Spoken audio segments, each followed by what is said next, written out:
Ngopas, ngobrol pendidikan santuy. Selamat sore, assalamualaikum warahmatullahi wabarakatuh. Jumpa lagi kita di Ngopas, ngobrol pendidikan santuy. Kita masih di wilayah pegunungan ya Bu ya. Siap, ini di Situ Raja.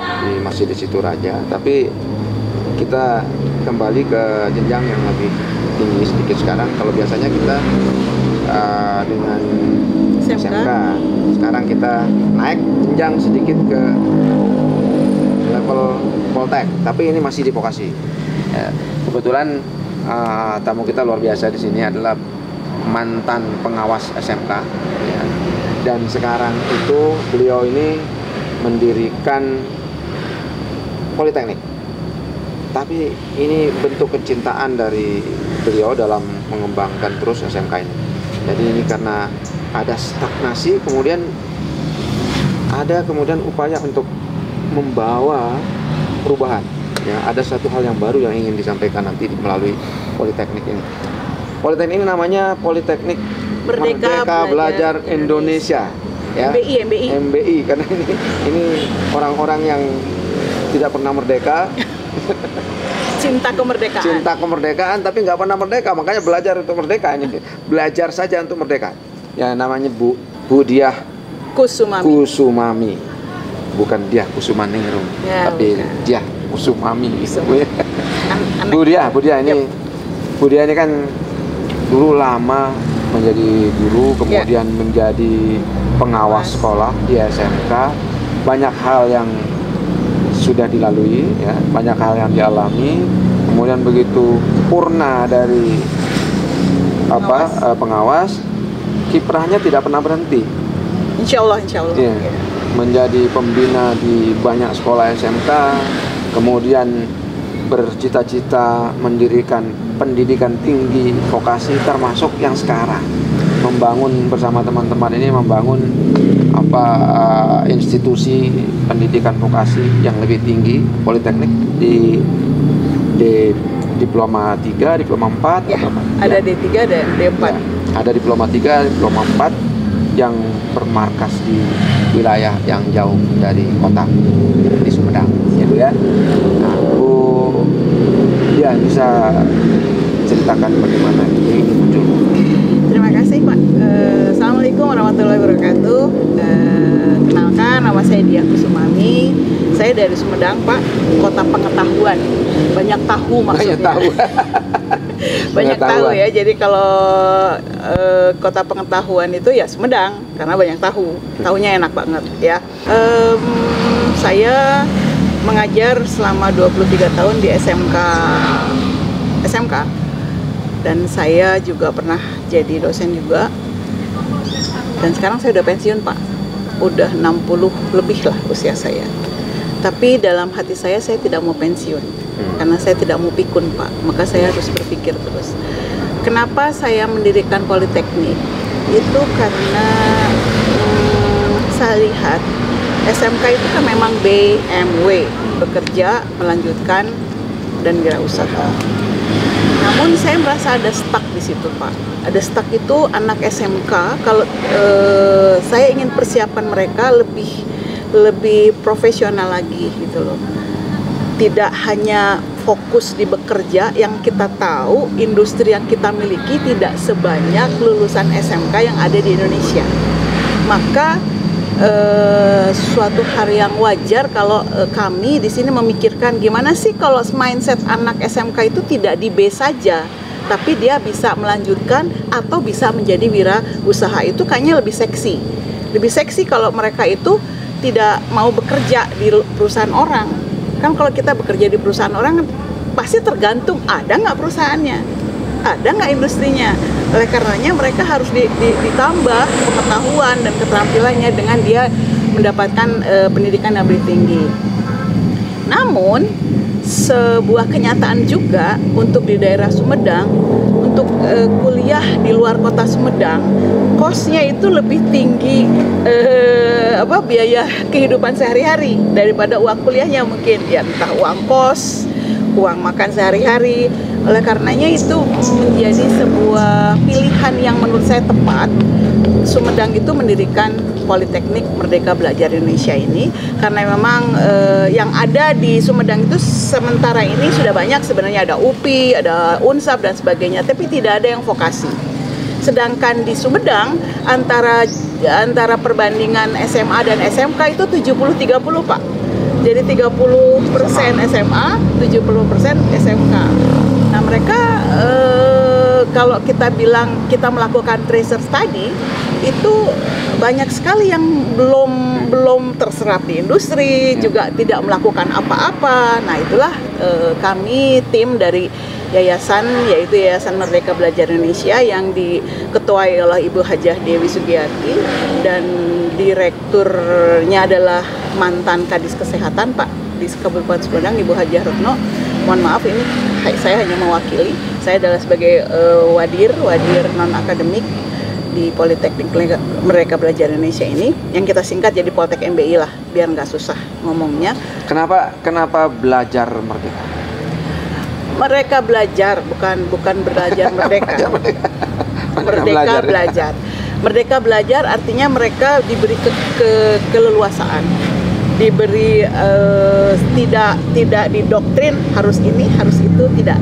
Jadi kami akan melaksanakan semacam proses pembelajarannya itu ada kemerdekaan kepada mereka, dan kami juga akan membuat sebuah kurikulum, bukan membuat sih, kurikulum yang betul-betul disinkronisasi dengan kebutuhan user dan kebetulan kami sudah banyak MOU dengan GoSee School untuk bisnis di digital. Oh ya, maaf saya kenalkan dulu nih, MBI itu ada 3 prodi Pak. Ada Teknik Laboratorium Medis, ada RMIK, Reka Medis dan Informasi Kesehatan, dan ada bisnis digital. Ketiga itu seksi sekali Pak. Ketiga itu lagi booming dan lagi dibutuhkan. Laboratorium TLM dan RMIK itu sangat dibutuhkan. Dan bisnis digital, seperti kita tahu, 24 jam kita hidup tergantung kepada medsos dan internet berapa jam. Sisanya itu kan offline. Nah, maka kami ingin menyiapkan generasi muda, khususnya Sumedang, pada umumnya Jawa Barat, untuk bisa menghadapi revolusi industri 4.0 yang orang mah sudah 5.0 Pak. Jadi kita masih di 4.0. Tapi setidaknya kita tidak terlalu ketinggalan dengan kami membuka jurusan bisnis digital itu. Nah, untuk jenjangnya RMIK itu D3, TLM juga D3, bisnis digital D4. Nah, itu jurusannya. Nah, kenapa kok kita visi kita itu apa? Kita punya moto Pak, Poltek MBI bersama membangun bangsa menuju Nawasena. Nah, Bapak tahu Nawasena apa? Nawasena adalah bahasa Sanskerta yang artinya masa depan yang cerah. Artinya Poltek MBI harus bisa membangun bangsa, berkontribusi dalam membangun bangsa menuju masa depan yang cerah. Dari pedesaan untuk perkotaan. Pedesaan dan perkotaan Pak. Pedesaan dan perkotaan. Jadi tidak ada batas antara desa dan kota nantinya. Artinya kita juga boleh desa, boleh kampung, tapi tidak kampungan. Bu, dia ini menarik tadi ya tentang kurikulumnya itu. Jadi kurikulumnya itu kan akan berjalan. Artinya ini ada semacam floating kurikulum. Ya. Atau mungkin juga orang bisa saja mengatakan itu sebagai running kurikulum. Ya. Running kurikulum, ya betul. Jadi yang menariknya itu bahwa kurikulum yang akan dikembangkan itu menyesuaikan, mengikuti arus apa? Arus perkembangan dari dunia usaha. Betul Pak, betul banget. Ya. Tapi ini sejauh mana sih sebenarnya ini kawan-kawan ini di MBI ini mengelola atau membangun konsep? Ya, gini Pak. Contohnya begini, RMIK yang kita tahu reka medik di rumah sakit itu masih banyak yang manual. Jadi banyak tumpukan reka medik dari para pasien itu ditulis gitu kan, tumpuk lagi, nanti kita pakai kodenya tuh kode ya manual gitu. Nah, nanti di RMIK kami itu sudah ke digital gitu. Nah, itu yang pastinya kurikulum kan kita harus mengikuti teknologi yang sudah ada. Nah, di situ maksudnya. Jadi RMIK yang selama ini mungkin rumah sakit kita juga masih pakai yang manual Pak. Kalau kita ke rumah sakit kan pasien, ibu sakit apa? Oh, ibu namanya siapa? Ini dia bawa amplop isi reka medik kita. Nah, itu nanti tidak kita langsung masuk ke Ini kan spesifik ya. Ya. Kompetensinya dari kesehatan, kemudian bisa masuk ke politeknik. Ini politeknik kesehatan. Apa bisa misalnya dari jurusan atau kompetensi yang lain masuk ke sana? Bisa Pak, bisa, karena rekamedik itu lebih banyak urusannya dengan sistem informatika. Jadi nanti sinkron dengan bisnis digital. Jadi nanti kita ada kolaborasi antar prodi. Mungkin di bisnis digital akan memfasilitasi orang-orang rekamedik membuat aplikasi yang sesuai dengan kebutuhan rekamedik dan TLM. Begitu Pak. Jadi artinya para dosen kami itu harus selalu update, upskilling dan updating tentang kurikulum yang dibutuhkan saat ini dan ke depan tentunya. Nah itu sebenarnya. Bisa di-share ke pemirsa Bu, ada jurusannya apa saja di situ? Oke. Ya buat kaum muda nih yang mau lulus SMA atau SMK, kalian bisa masuk ke Politeknik Merdeka Belajar Indonesia. Kalau mau kerennya Politek MBI. Bandung atau Sumedang. Nah, Sumedang itu ada di daerah Jalan Serma Abdul Manan nomor 15. Kalau kalian menuju Sumedang dari Bandung, maka kalian akan ada di namanya Kelurahan Pesangeran Baru. Pokoknya ada di situ ada spot pariwisata namanya Kampung Ladang. Nah, di situ sebelum Kampung Ladang kami ada di situ. Nanti kami share ininya apa, karena saya tidak bawa. Ya, oke, nanti kawan-kawan bisa minta itunya. Apa namanya, lihat alamatnya di bawah ini ya. Ya, nah, ya. Nanti bisa langsung kontak ke alamat yang ada di sini. Siap. Ditunggu. Bu Dia, dari sisi sumber daya manusianya sendiri, Ya. sejauh mana kesiapan dari Politeknik Merdeka Belajar? Insya Allah kami sudah siap running. Hanya kemarin sayangnya kami tidak berani beroperasi sebelum SK itu tiba di tangan kami.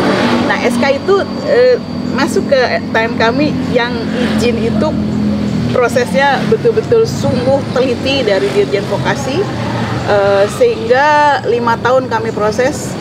Pertamanya memang kita mau ikutan mau bikin akademi farmasi, tapi ternyata di moratorium, maka kami balik arah untuk ke Politeknik. Nah, dari tahun 2019 kami sudah mengajukan izin, keluar sudah divisitasi oleh Dirjen Vokasi itu di 2022 kemarin bulan September. Ya sayangnya PMB sudah tidak bisa dilakukan. Jadi kami sekarang adalah tahap sosialisasi. Jadi ini adalah sebuah anugerah buat saya, Pak. Terima kasih kepada Balai Ristan yang sudah berkontribusi untuk mengenalkan kami Politeknik Merdeka Belajar Indonesia, sehingga mungkin kami akan lebih dikenal. Tetapi kalau dari segi dosen, insya Allah dari satu prodi ada 5 dosen yang betul-betul linier, karena tidak akan keluar izin kalau dosennya tidak linier. Ya, oke, jadi nanti bisa kawan-kawan lulusan SMK, khususnya dari kesehatan, bisa langsung ke Merdeka Belajar Indonesia. Tapi bukan Merdeka Belajar kurikulum. Ya, bukan. Merdeka. Bu Dia, Yep. ini Bu Dia kan sudah lama pengalaman di SMK ya? Yep. Artinya sudah tahu seluk-beluk bagaimana SMK berkembang, bagaimana turun naiknya SMK, Yep. bagaimana persaingan terjadi antara SMK negeri, SMK swasta, Yep. bagaimana kemudian guru-guru SMK ditarik menjadi yang DPK ke pusat, sehingga di bawah ini keropos semua. Ya, Pak. Itu. Ini seperti apa Bu Dia nih? Semalam Bu Dia ini kan pengawas dulu. Ya, Pak. Makasih ini kesempatannya saya curhat di sini.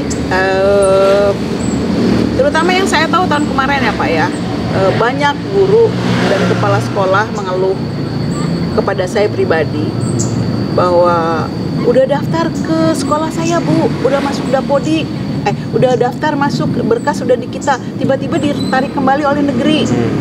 Kok bisa? Karena negeri buka tahap kedua, ada tahap kedua, ada tahap keberapa gitu loh.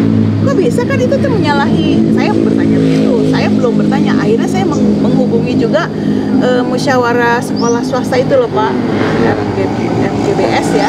Nah itu perguruan swasta itu, saya bilang ini gimana nih, diurus tolong. Saya bilang gitu, karena swasta itu bukan membebani negara, justru swasta itu membantu mencerdaskan kehidupan bangsa. Sekarang kita bandingkan saja di Sumedang, saya nggak ngomong di luar kota. Sumedang itu jumlah SMK swasta dengan SMK negeri itu 30-70 Pak.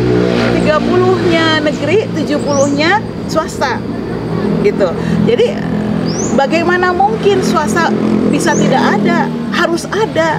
Namun kalau misalnya kita mau sama-sama jalan, konsistensi harus dijalankan. Kalau sudah mengeluarkan aturan PPDB-A misalnya, ya sudah, konsistensinya harus sampai akhir. Jadi tidak ada siswa yang sudah masuk ke swasta ditarik kembali atau diundang kembali.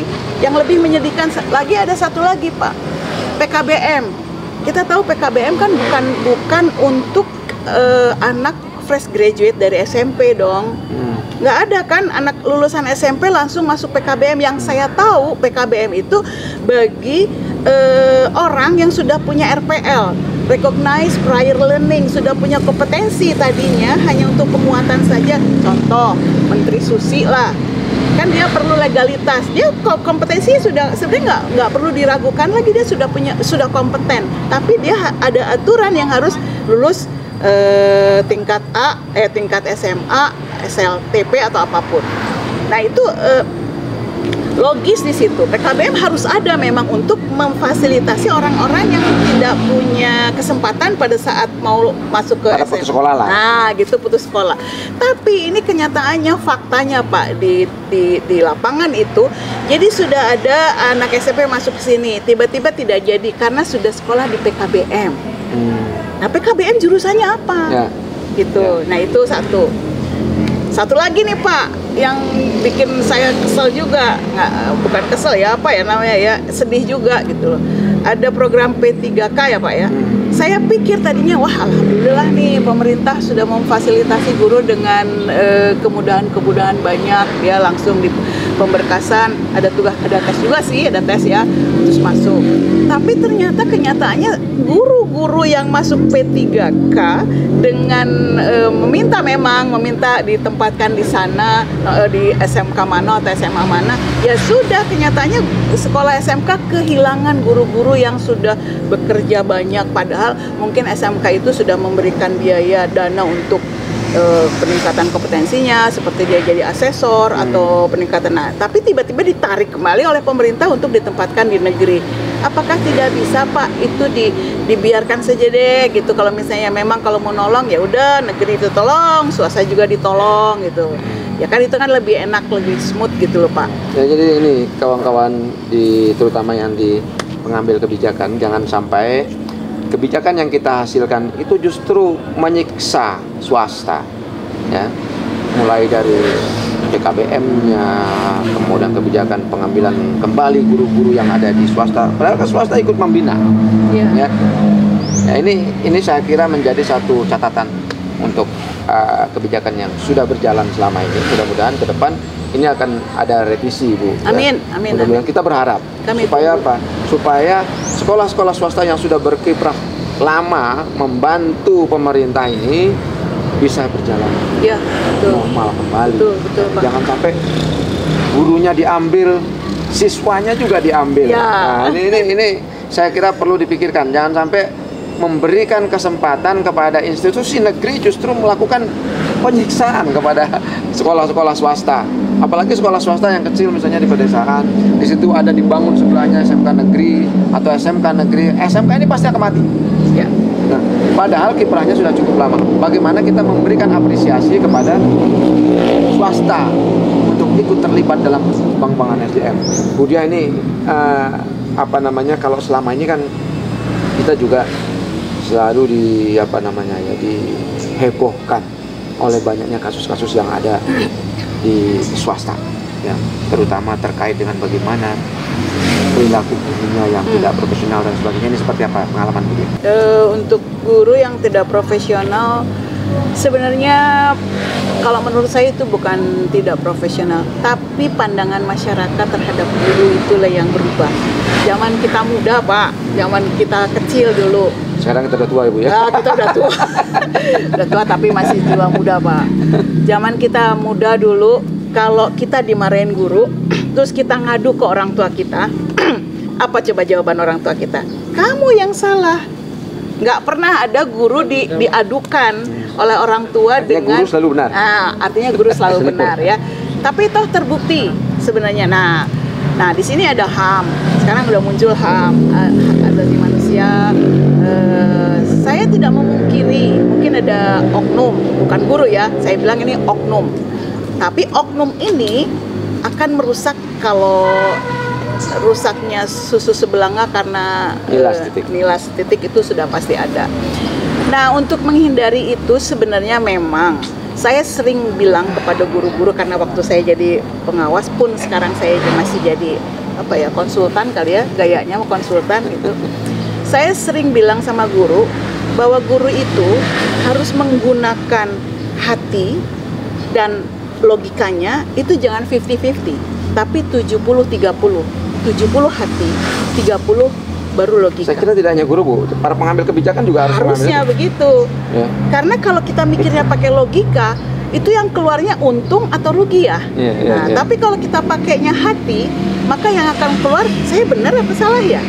Nah, itu jadi saya sering bilang sama guru-guru, ya mungkin Bapak juga harus bilang sama pembuat keputusan atau kebijakan. Jangan menggunakan hitungan bisnis gitu. Nah, kalau kita pakai saja 50-50, tingkat stresnya tinggi, Pak. Stresnya bakalan tinggi. Kalau kita pakai rasionalitasnya 50% kita pakai hati kita, 50% kita pakai logika kita. Itu stresnya tinggi karena di mana guru dapat duitnya cuma dikit, udah stres.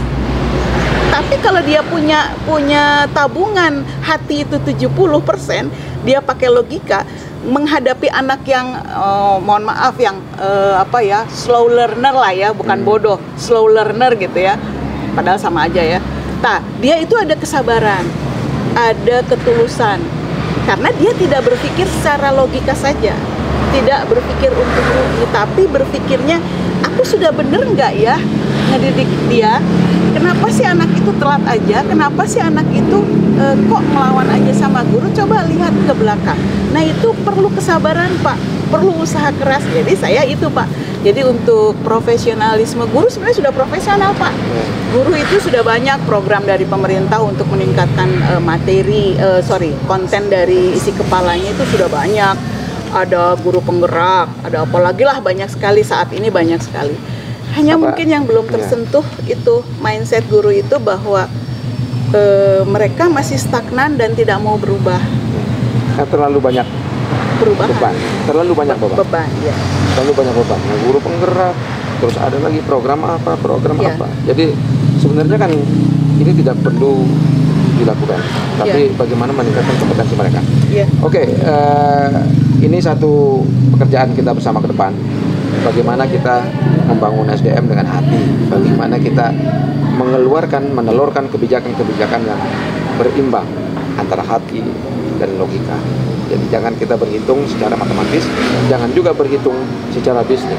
Karena ini adalah persoalan yang mendasar dalam kehidupan berbangsa dan bernegara.